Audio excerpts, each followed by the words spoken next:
Bismillahirrahmanirrahim. Iyyaka na'budu wa iyyaka nasta'in. Shiratal mustaqim, shiratal ladzina an'amta 'alaihim, ghairil maghdubi 'alaihim waladdallin. Muka surat 2 kot.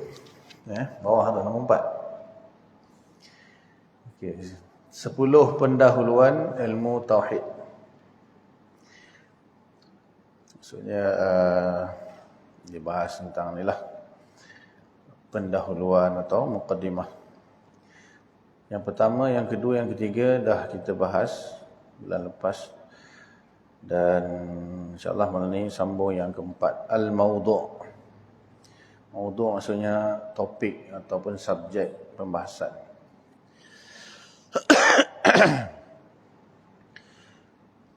Tempat perbahasan mawdu'nya terbahagi kepada 4 pembahasan. Tajuknya, topiknya, subjeknya, perkara-perkara yang dibahaslah dalam ilmu tauhid itu apa dia? Yang pertama mengenai zat Allah Subhanahu Wa Taala dari segi yang wajib baginya, sifat-sifat yang mustahil atasnya dan yang harus padanya. Yang dimaksudkan dengan wajib, mustahil dan harus ni adalah hukum akal. Hukum akal. Di mana yang diterangkan sebelum ni lah. Hukum syarak memberitahu kita tentang zat Allah Ta'ala begini dan begitu. Sifat-sifat Allah Ta'ala dan af'al, perbuatan Allah Ta'ala. Maka kita manusia sama ada kita membenarkannya atau kita menolak. Jadi apabila akal menghukumkan perkara tersebut wajib, maka dia akan membenarkan. Dan bila akal mengatakan mustahil, dia akan menolaknya. Dan juga hukum harus, nanti akan diterangkanlah hukum akal.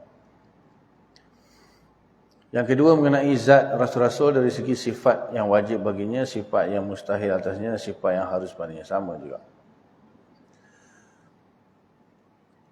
Yang ketiga mengenai segala kejadian dari segi jirim-jirim dan arat, sekira-kira keadaannya itu menjadi dalil, petunjuk bahawa ada yang menjadikannya. Jadi perbahasan mengenai makhluk lah diringkaskan kepada 2, iaitu jirim dan arat, ataupun benda dan sifatnya. Jirim itu benda dan arat itu sifat-sifat benda itu. Istilah dia jirim dan arat. Maksudnya alam semesta inilah yang terdiri daripada benda dan sifat-sifat benda itu menjadi dalil kepada wujudnya zat yang menciptakan benda tersebut dan menentukan arat atau sifat-sifat dia lah. Yang keempat mengenai segala pegangan dan kepercayaan dengan kenyataan yang didengar daripada perkhabaran Rasulullah SAW, seperti hal yang bersangkutan dengan syurga, neraka dan segala hal hari kiamat. Atau disebut perkara-perkara yang ghaib. Perkara-perkara yang ghaibiyat. Yang mana perkara itu tak dapat kita capai dengan panca indera kita. Akal pun tak sampai nak memikirkan kewujudannya. Cuma perkara itu apabila dikhabarkan oleh Al-Quran dan hadis, maka akal membenarkannya. So itu 4 topik atau mawdu' atau subjek pembahasan dalam ilmu tauhid.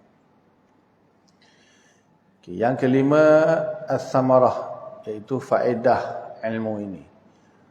Apa faedahnya kita belajar ilmu ini? Dapat mengenal Tuhan dan percayakan Rasul serta mendapat kebahagiaan di dunia dan akhirat yang kekal. Jadi hasil daripada kita belajar ilmu ini, yang pertama akidah kita betul lah, akan jadi benar. Dan kita akan mengenal pencipta kita Allah Subhanahu Wa Taala dan juga rasul-rasul serta rukun-rukun iman yang lain lah. Dan akhirnya insya-Allah kita akan dapat kebahagiaan, kejayaan di dunia dan di akhirat. Yang keenam, nisbah. Nisbah ilmu ini dengan lain-lain ilmu, iaitu ilmu yang paling utama. Bahkan asas bagi segala ilmu lah. Maksudnya tak ada gunanya seorang tu mahir dalam ilmu hadis ke, tafsir ke, fiqh ke, apa sajalah, tapi akidahnya rosak, akidahnya batil, itu tak guna. Pakar hadis ke, pakar tafsir ke, pakar fiqh, tapi akidah rosak, so tak ada gunanya lah. Jadi dari sudut tu, akidah ni ilmu asas. Walaupun orang tu dia jahil, tak tahu apa pun, tapi akidah dia betul, selamat dunia akhirat. Walaupun mungkin dari sudut lain dia akan diseksa jugalah, misalnya dia tak semayang misalnya kan, tak menjalani kewajipan, melanggar perintah Allah, tapi akidah dia betul. Itu lebih baik daripada orang yang semayang bahasa tapi akidah dia rosak. Tapi tak bermakna kalau macam tu cukuplah akidah betul. Tak adalah. Ini nak tunjukkan betapa pentingnya akidah itulah. Walaupun memiliki iman sebesar zarrah, fi qalbihi misqala dzarratin minal iman, ma amila khairan qattu. Hadis dalam Bukhari Muslim. Dalam hatinya ada iman sebesar zarrah, ma amila khairan qattu, tak pernah buat satu kebaikan pun. Satu kebaikan pun tak pernah buat. Akan dikeluarkan daripada neraka, masuk ke dalam syurga, diberikan syurga 10 kali dunia. 10 kali dunia. Itu nilai iman, nilai akidah yang betul. Tapi kalau baik macam mana pun, dermawan macam mana pun, akhlak mulia macam mana pun misalnya di dunia, tapi akidah rosak, akidah tak betul, bahkan mungkin ada unsur-unsur syirik, neraka selamanya. Jadi semua ilmu bergantung atau berfaedah itu apabila akidah itu benar. Akidah itu benar. Macam mana kita nak belajar ilmu tafsir sedangkan kita tak tahu pun, tak mengenal Allah Ta'ala, sebab tafsir itu adalah menafsirkan Al-Quran. Al-Quran itu kalam Allah. Kalau dia tak kenal Allah, macam mana dia nak belajar kalam Allah? Kalau dia nak belajar hadis Nabi, kalau dia tak percaya pada Nabi, macam mana dia nak belajar hadis Nabi? Kalau dia nak belajar fiqh, fiqh itu hukum Allah. Kalau dia tak kenal Allah, macam mana nak belajar hukum Allah? Jadi akidah yang paling utama lah, berbanding ilmu-ilmu lain. Yang ketujuh, al-wadi'u, penyusunnya. Orang yang bertanggungjawab mengatur susunan ilmu tauhid beserta dalil-dalil dan hujjah untuk menolak fahaman yang salah. Ialah Imam Abul Hasan Al-Asy'ari dan Imam Abu Mansur Al-Maturidi. Tetapi mereka yang pertama menerima ilmu tauhid daripada Tuhan ialah Nabi Adam AS, dan yang akhir menerimanya ialah Sayyidina Muhammad SAW, dan ia kekal sampai ke hari ini dan berkekalan hingga ke syurga.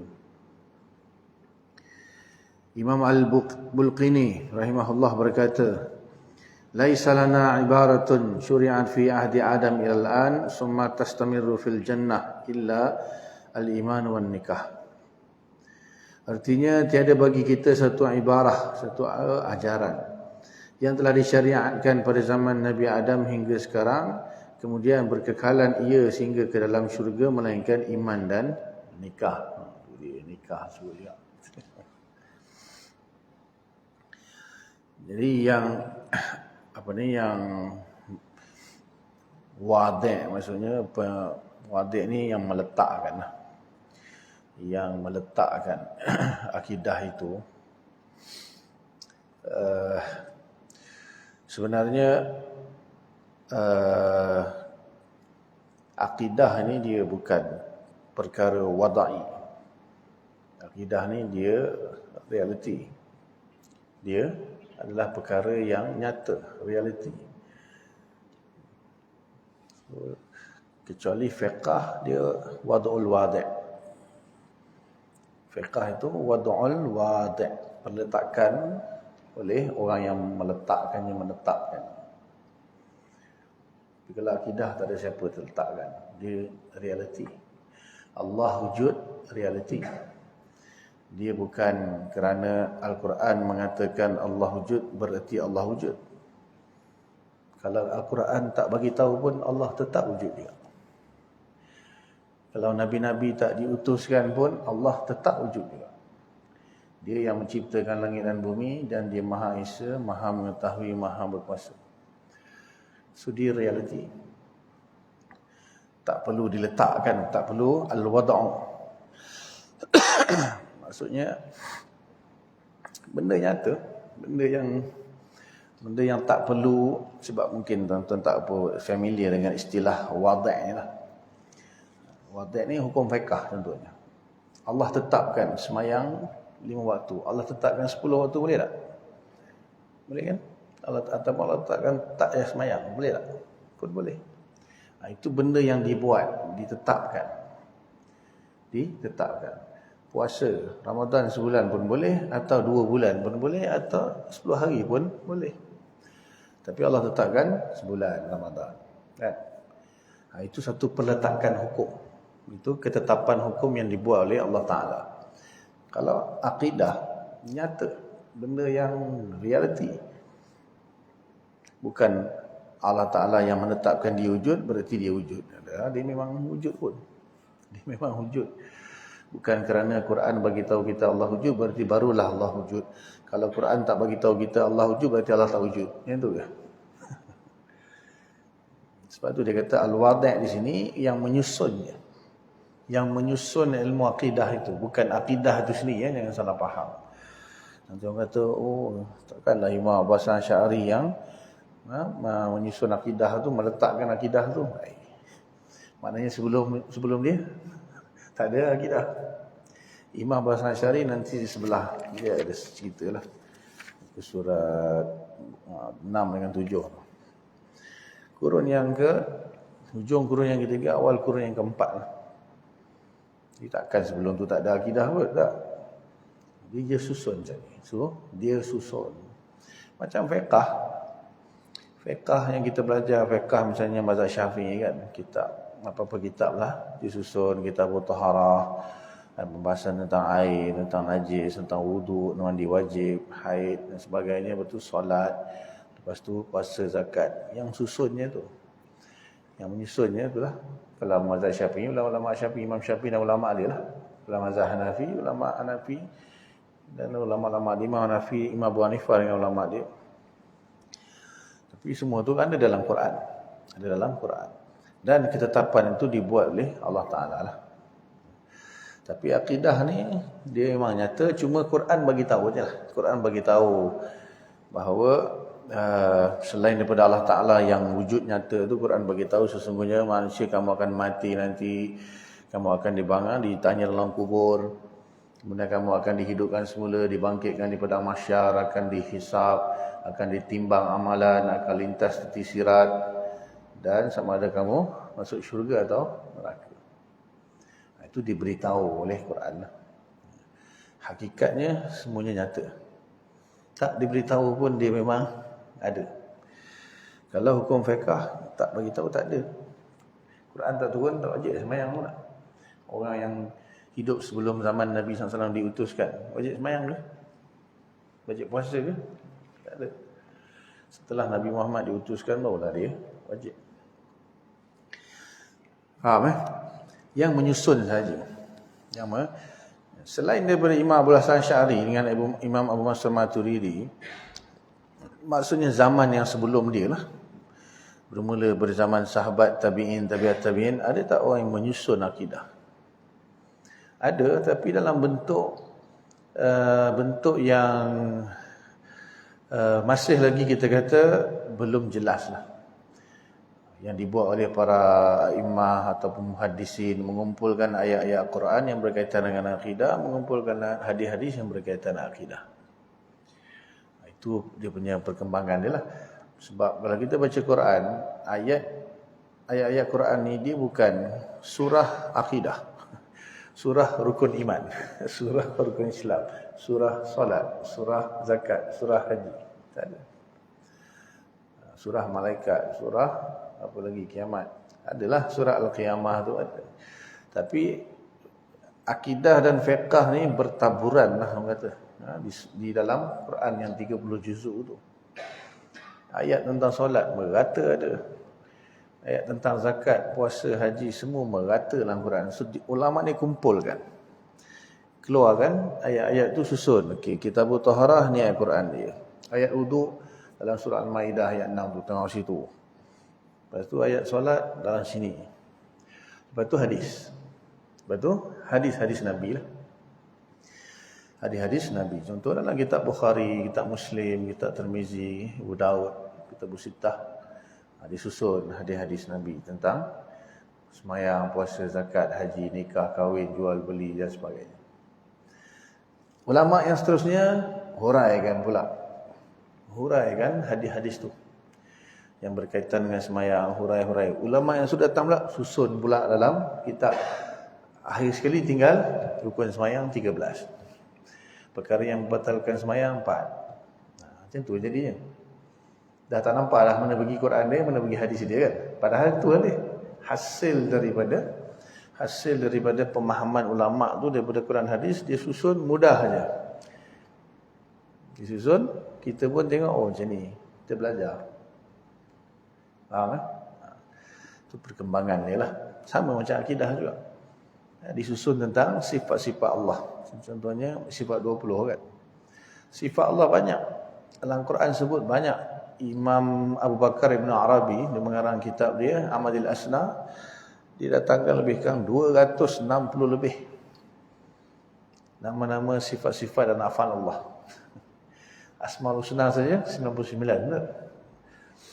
Jadi kalau kita tengok dalam Quran tu banyak ayat yang menceritakan tentang Allah Ta'ala.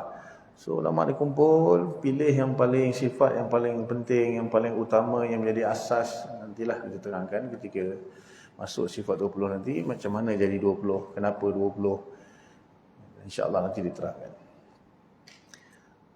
Itu hasil dia lah. Hasil. So yang menyusunnya, yang mana orang kata dah jadi mudahlah untuk kita, dan ulama pun dia dah mana tu dah jadi, dia pun perbaiki sampai sekarang yang kita pakai ni, ilmu yang dipanggil di Nusantara ni lah pun dipanggil sifat 20 pun.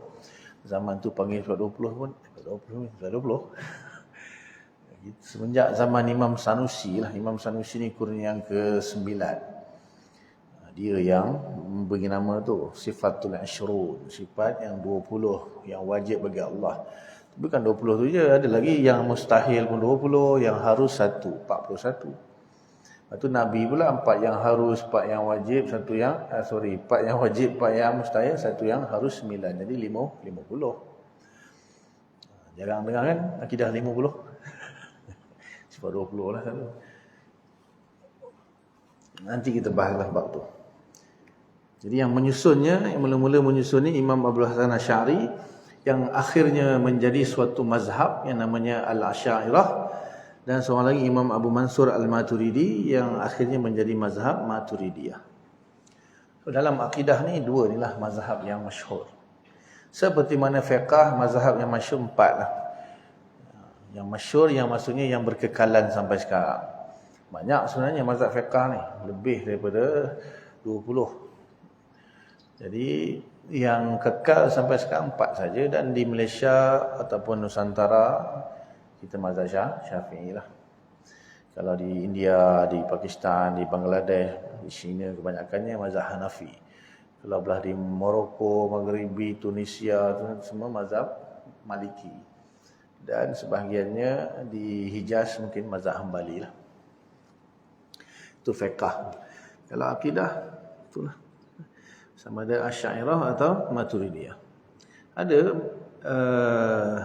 yang so-called mazhab salaf. Cuma mazhab salaf ni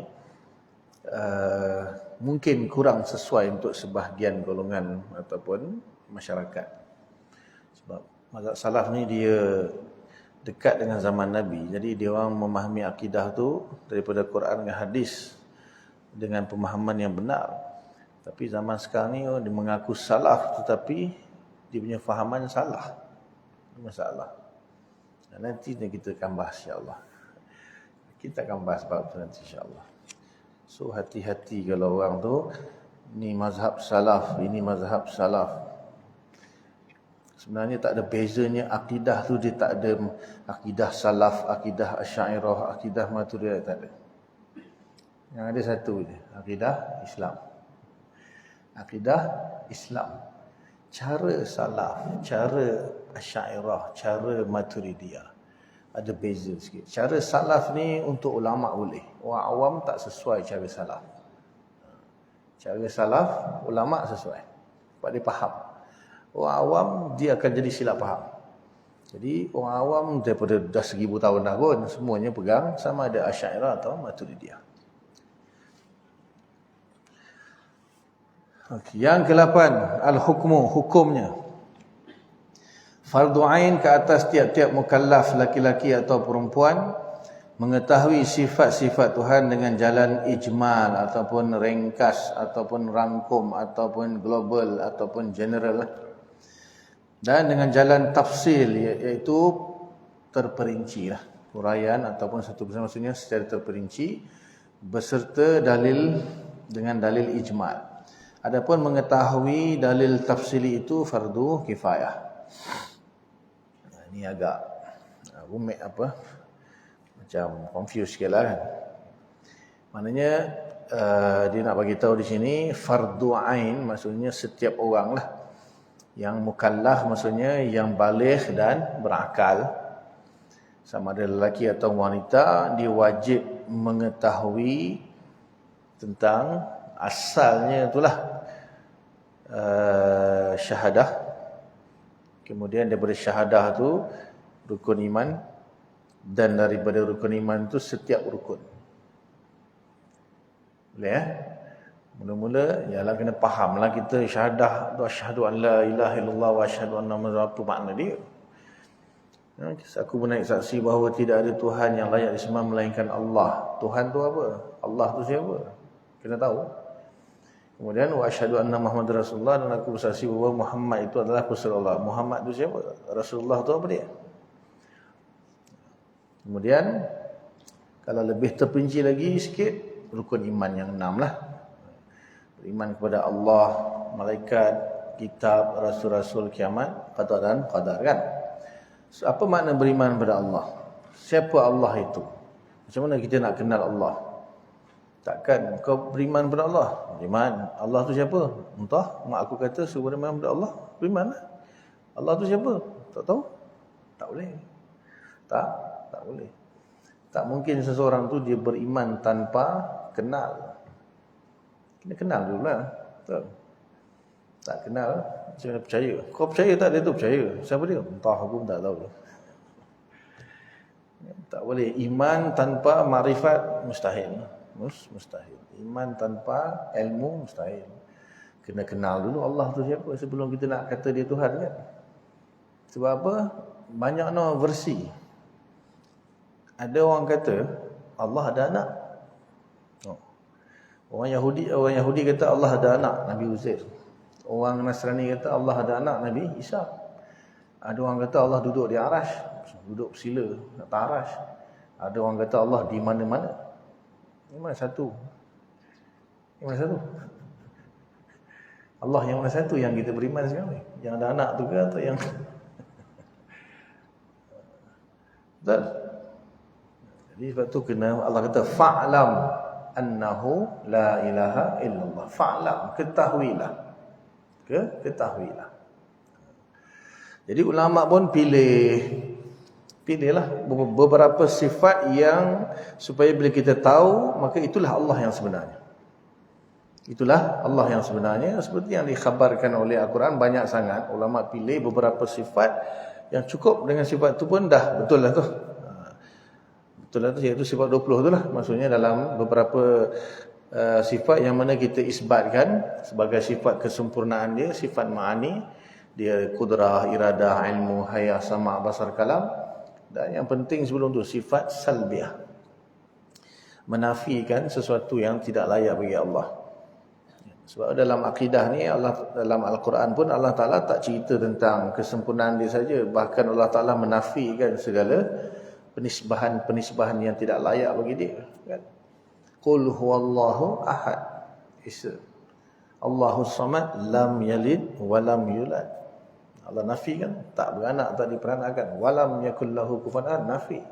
Tak ada satu yang setara dengan dia, kan? Allahu la ilaha illa huwal hayyul qayyum la ta'khudhuhu sinatan wa la naum. Tak mengantuk, tak tidur. So ada penafian, Tak cukup dengan mengisbatkan saja, kena ada penafian. Sebab apa? Banyak orang kata Allah macam tu, Allah macam ni, Allah macam tu, Allah macam ni, kan? So kena ada penafian. Allah bukan macam ni, Allah bukan macam ni, Allah macam ni. So ada sifat salbiah, ada sifat ma'ani. Dalam sifat 20 lah. Nanti kita bahas, insyaAllah. So setiap lelaki atau perempuan yang mukallaf, dia kena tahu sifat-sifat Allah secara ijmali. Apa maksud secara ijmali? Seringkali iaitu Allah Subhanahu Wa Taala tidak bersifat dengan sifat-sifat yang tidak layak bagi dia. Dan Allah Ta'ala itu hanya bersifat dengan segala sifat-sifat yang layak bagi dia. Apa dia sifat yang layak bagi Allah? Apa dia sifat yang tak layak bagi Allah? Itu baru masuk kepada tafsili, terperinci. Kalau kita cukuplah belajar sifat 20 itu yang tafsili. Dan kena tahu dalil. Kena tahu dalil. Dia tak boleh mengenal sesuatu sifat Allah Ta'ala tanpa mengetahui dalil. Supaya apa? Dalil itu menjadi satu bukti lah, yang akan mengukuhkan pegangan kita. Misalnya kalau ada orang cuba nak petikaikan, kita ada dalil, boleh pertahankan. Ini kan sekejap lagi goyang, kan? Nak mak dengan ayah nak tukar agama lah rasanya. Jom. Budak umur 7 tahun, saya ikut je mak ayah, no problem. Betul. Umur 40 tahun, ikut juga. Astaghfirullahalazim. Mak ayah buang tabiat je ni. Mengucap. Betul. Sebab apa kita? Apa ni? Kita dah kukuh dah dalil-dalil. Tak mungkin ada Tuhan selain Allah. Betul. Tak ada dalil. Oh ya. Best juga kan tukar-tukar mak. Jom, saya ikut je. Habis. Faham? Jadi dalil kena belajar. Dan dalil ada dua juga. Dalil yang ijmali dan juga dalil tafsili. Ijmali maksudnya dalil yang simple lah. Cukuplah dalil simple-simple. Dalil yang terperinci, itu fardu kifayah. Hukum dia fardu kifayah. Sebab apa? Sebenarnya cukup dalil yang ringkas saja, cuma simple je, cukup. Tapi bila orang tu mungkin dia tak tahulah, fikir lebih kot kan. Mula datang keraguan-keraguan dalam akidah dia. Betul ke Tuhan ni? Mulalah kan. Kalau Tuhan tu Maha Pengasih Penyayang, kenapa ada bayi lahir cacat? Apa salah bayi tu? Kalau Tuhan tu Pengasih Penyayang, kenapa orang Palestin sampai sekarang tak menang-menang pun kena bully dengan Israel? Kata Tuhan Maha Penyayang. Mula dia syaitan bisikkan keraguan-keraguan. Itu kena tahu dalil tafsiri. Itu wajib belajar dalil yang terperinci untuk menghilangkan segala keraguan tu. Semua ada jawapan. Kalau Tuhan tu Maha Kuasa, berkuasakah Tuhan itu ciptakan Tuhan lagi satu macam dia? Mak dia pun macam mana? Ada orang, ini iblis lah, daripada dulu lagi, cuba nak mengganggu akidah umat Islam. Bahkan akidah Nabi Idris pun, kalau Allah Maha Kuasa, Allah Maha Kuasa. Allah Maha Kuasa. Okey, kalau Allah Maha Kuasa, berkuasa, kalau Allah Ta'ala masukkan bumi yang besar ni dalam telur. Mana kita pun alamak, kalau kata tak kuasa kan masalah juga. Kalau kata kuasa pun macam mana bumi masuk dalam telur ni. Itu iblis, syaitan, dan daripada sudut mana pun yang akan mengganggu gugat kita punya akidah ni banyak sudut sebenarnya. Kalau tahap macam tu kalau terjadilah kepada seseorang, dia kena belajar dalil tafsiri. Dan benda itu semua jawapan siaplah. Belajar je. Alah senang je nak patahkan dia punya hujah-hujah yang cuba nak menggoyangkan akidah itu semuanya sudah dijawab dan ditulis dalam kitab-kitab. Kita belajar adalah insya-Allah. Dan yang ke-9, fadluhu, kelebihannya, iaitu semulia-mulia dan setinggi-tinggi ilmu daripada ilmu yang lain disebabkan menurut hadis Nabi sallallahu alaihi wasallam, inna Allah ta'ala lam yathri syai'an afdala min at-tauhid was-salah walau kana syai'un afdala minhu laftarada 'ala al-malaikatihi wa minhum raqim wa minhum sajidun, rawahul Tailami. Artinya bahwasanya Tuhan tidak pernah memfardukan sesuatu yang lebih afdal daripada mengesakan Tuhan dan sembahyang, dan jika ada sesuatu yang terlebih afdal daripadanya, nescaya sungguh telah difardukan ke atas malaikatnya, padahal sebahagian daripada malaikat itu ada yang rukuk selama-lamanya dan sebahagiannya ada yang sujud selama-lamanya. Ilmu tauhid juga jadi asal bagi segala ilmu yang lain yang wajib mengetahuinya. Lagi pula mulia maudhu'nya, tempat pembahasan, iaitu zat Tuhan dan Rasul. Oleh itu jadilah ia semulia-mulia ilmu. Itu hadis tu maksudnya dia kata afdala minat tauhid.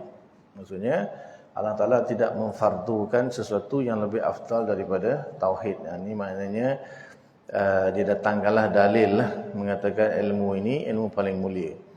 Tetapi yang itulah yang paling, maknanya tidak ada yang mulia lebih daripada Allah Ta'ala kan.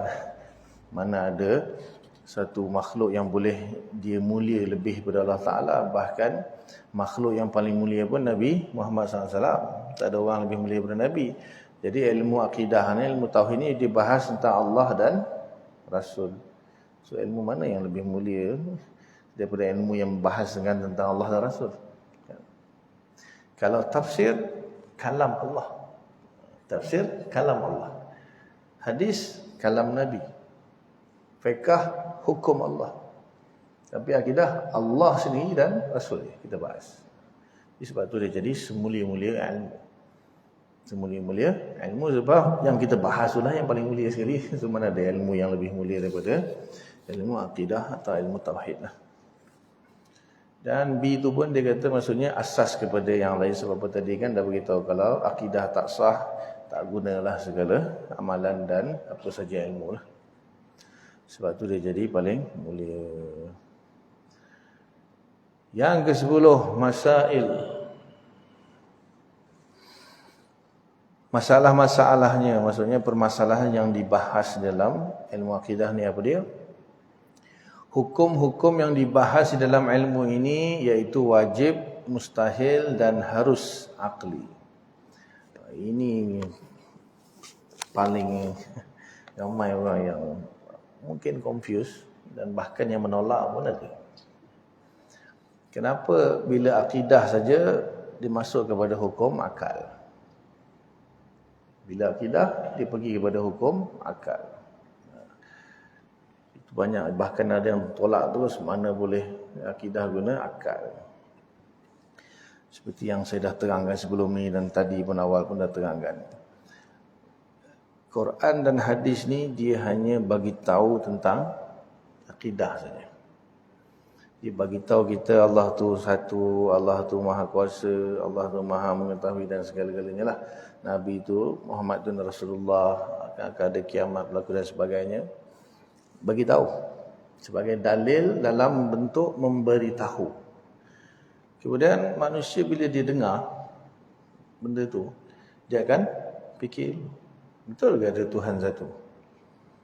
Kita lain. Nah, kita lahir-lahir memang mudah Islam lah, betul. Tapi yang mula-mula sekali ketika Nabi diutuskan, bila Nabi menyeru umatnya kepada mengesakan Allah Ta'ala, menafikan Tuhan-Tuhan dia orang berhala-berhala tu. So dia orang buat apa? Dia orang percaya tu kan? Oh betul lah. Percaya ke? Kebanyakannya menolak kan? Wahai Muhammad, betul ke apa yang kau dakwa ni?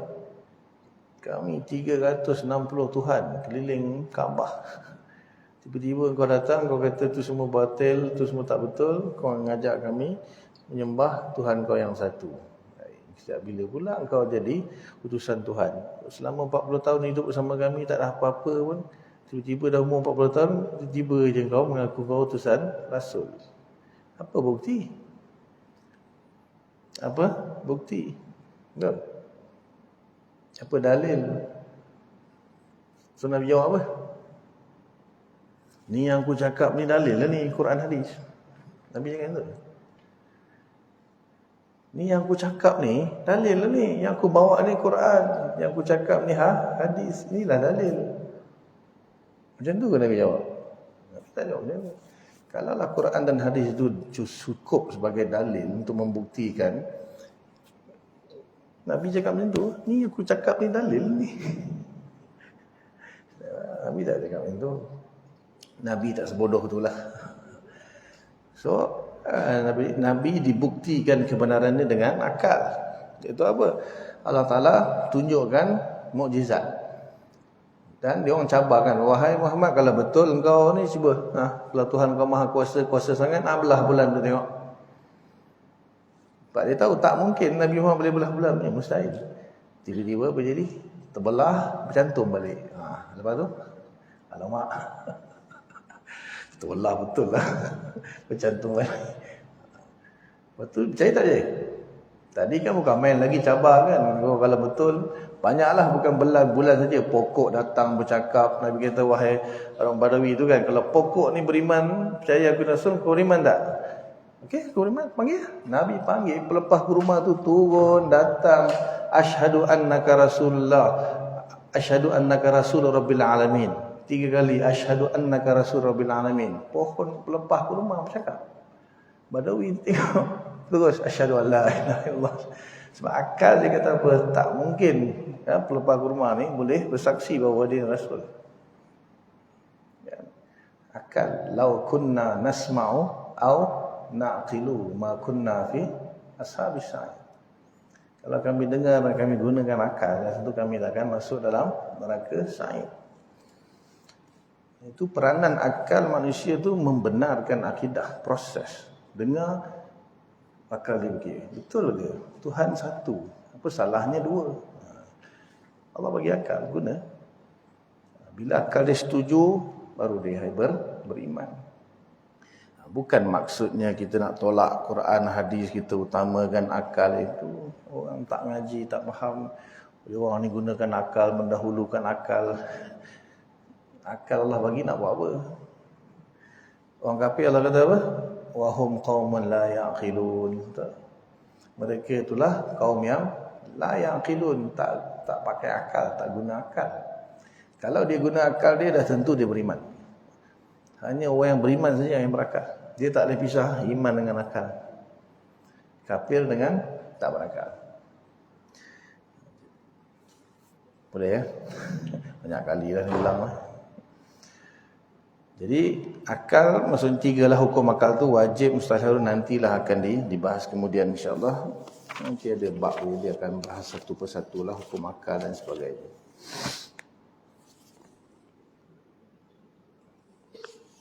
Azan ke? Belum? Sikit lagi. Ahli sambung lepas azan insyaAllah.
Ya.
Allah.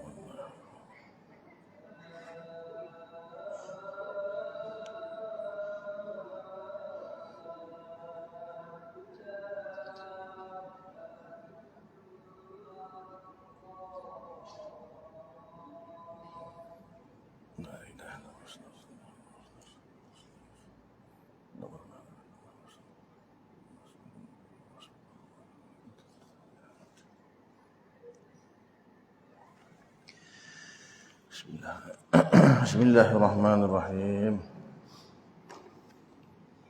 Macam mana? Nama lagi? Ke soalan? Nak tanya soalan boleh? Tanya apa pun boleh, insyaAllah.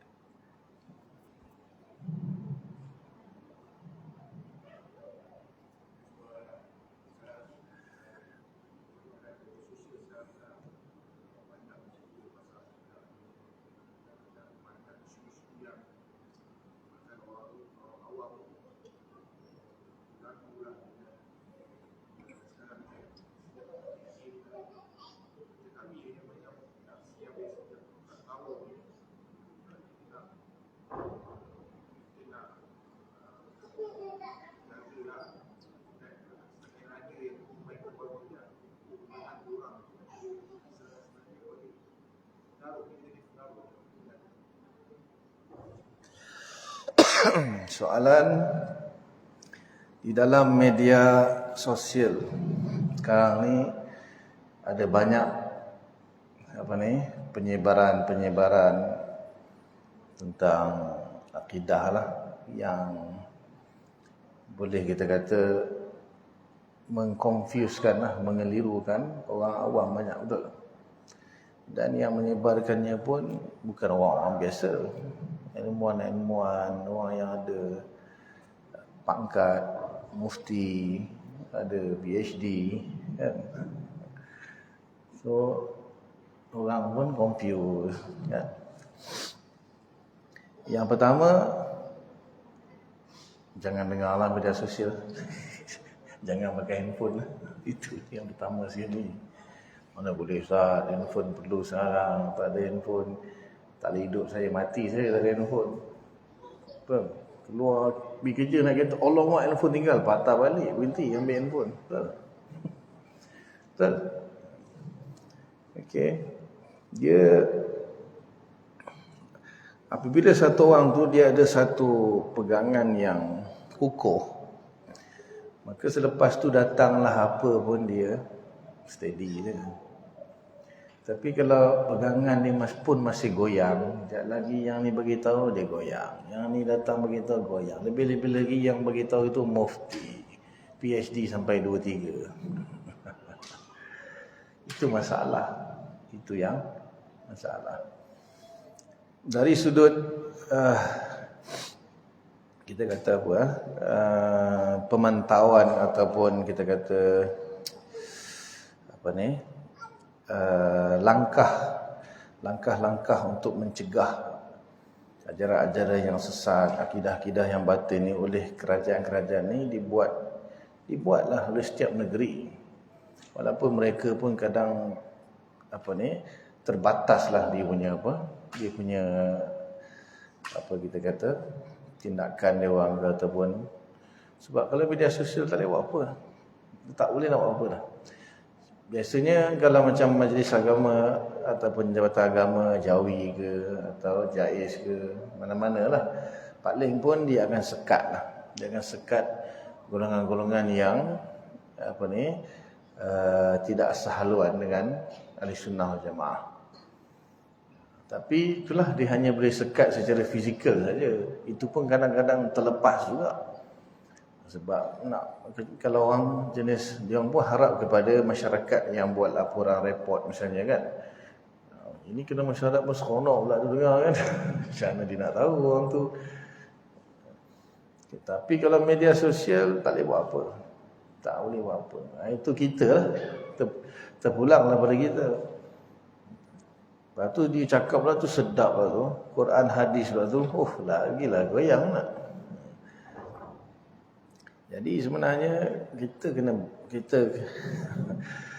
kena belajar sungguh-sungguh, kita kena betul-betul mengaji sampai tahap kita faham betul-betul akidah tu, dan lepas tu tak goyang lah. Datanglah apa pun tak goyang lah. Tapi itulah masalah, kita tak berapa nak firm. Jadi bila datang orang yang hebat sikit dan macam sikit, bahkan dalil Quran hadis sikit, kita pun dah goyang. Ini ya. Kalau buku surat seterusnya Nabi, saya baca di sini ya. Wallazi nafsu Muhammadin biyadihi la taftariqu ummati ala 73 firqatan. Fawahidatun fil jannah wa sintani wa sab'una fin nar. Qila man hum ya Rasulullah? Qala ahli sunnah wal jamaah, rawahu Tabrani.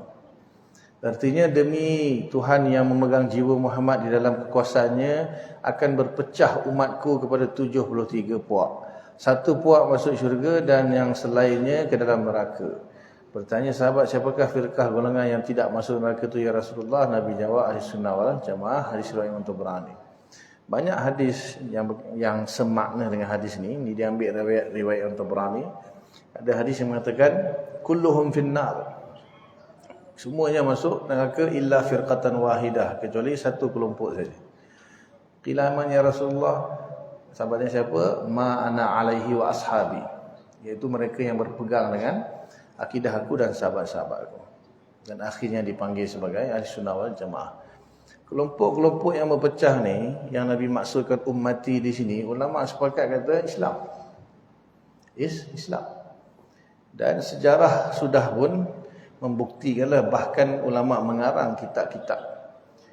Syiah, Khawarij, Murji'ah, Qadariyah, Jabariyah, Mu'tazilah, Mujassimah, Musyabbihah.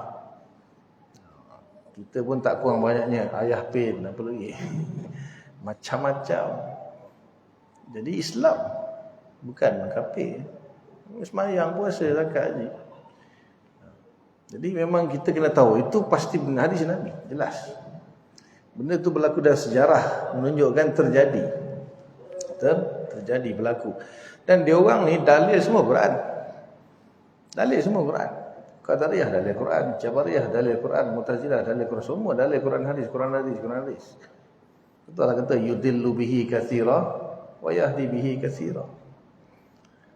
Allah Ta'ala menyesatkan ramai manusia dengan Quran dan memberi petunjuk ramai manusia dengan Quran juga.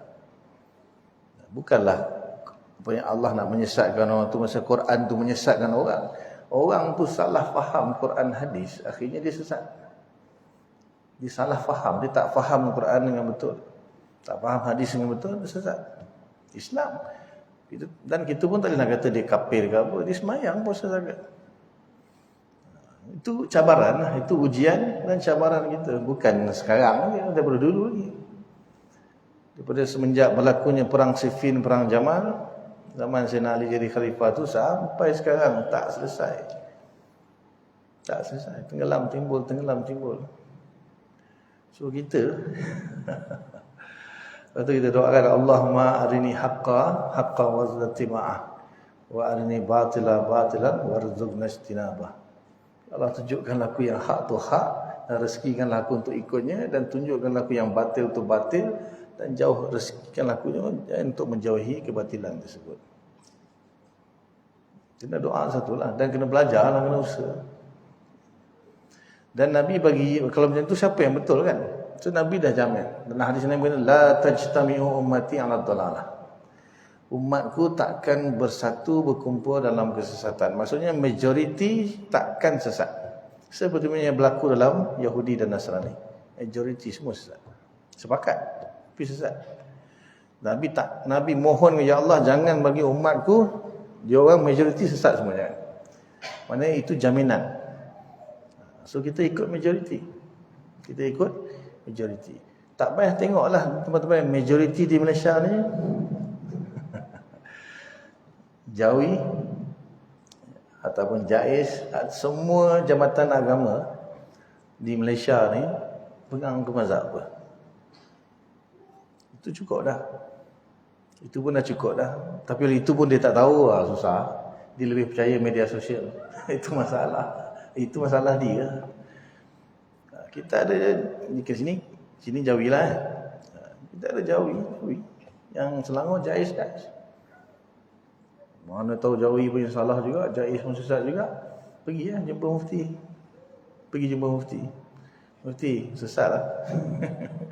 Saya tak percayalah. Jawi ni semua tak betul. Saya percaya yang satu lagi tu, misalnya lah kan. Kalau tak percaya. Sebab Allah Ta'ala dah amanahkan raja, dia bertanggungjawab atas rakyat dia. Raja ni dia pun jadi raja, ingat duduk kaya senang merenang macam tu je ke. Raja dia ketua agama kita kan. Raja ketua agama. Kita kat Malaysia ni raja ketua agama. Apa maksud dia? Besok di akhirat Allah akan tanya dia. Rakyat kau agama apa? Akidah betul tak betul? Raja kata apa? Saya lantik mufti. Saya tak pakar dalam bab akidah, bab syariat. Saya dah lantik mufti, orang yang paling layak. Dialah yang akan mewakili saya menguruskan akidah rakyat saya. Allah panggil mufti. Kau fatwakan akidah yang macam mana? Fiqh yang macam mana dekat rakyat? Dia jawab. Saya suruh dia orang belajar sifat 20. Misalnya. Atau saya suruh dia orang macam tu macam ni. Kita pun akan ditanya juga. Tapi selalunya bila dah majoriti, Nabi dah bagi panduan, kita ikut, insya-Allah kita selamatlah. Bukan kita, takkanlah kita lebih pandai daripada mufti tak. Tapi mufti kita lah, jangan mufti lain. Itu je. Jangan, itulah orang yang terlalu terikut-ikut media sosial ni, itu masalah. Itu masalah dia. Itu masalah dia. Kita ada raja, kita ada, kalau KL agung lah. Ada mufti, pergi jumpa mufti. Saya confuse nak buat akidah. Aduh, mufti tu kata macam ni, doktor tu kata macam ni, yang ni kata macam ni. Mana satu? Tanya. Tak ada fatwa. Saya orang awam, confuse. Saya tak tahu mana satu betul. Saya tengok dalam media sosial, semua yang katanya kata macam ni, yang ni kata macam ni, yang mana satu yang betul. Tak fatwa. Kalau tak berhati. Ini masalah akidah, bukan masalah main-main. Kita nak selamatkan diri kita supaya tak masuk neraka selama-lamanya.